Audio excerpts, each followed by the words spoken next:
Ubisoft'un gəmi batır. 6 oyun ləğv edildi. Studiyalar bağlandı. Ubisoft Game industriyanın ayrılıq mahnısını oxuyur və eyni anda 6 layihəni zibil qutusuna atır. Şirkət həmçinin Stockholm və Halifaxdakı studiyalarını tamamilə bağlayaraq qapısına kilit vurdu. Prince of Persia fanatları isə yenidən göz yaşlarına boğuldu.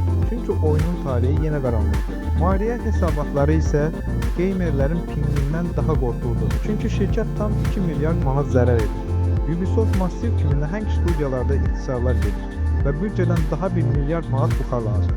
Deyəsən, rəhbərlik pul yoxdur deyəndə zarafat etmirmiş. Vəziyyət həqiqətən kritik. Bütün ümidlər dəniz quldurlarının sevimli oyunu olan Black Flag remake-nə qalsa da, hələ ortada nə bir treyler var, nə də rəsmi xəbər.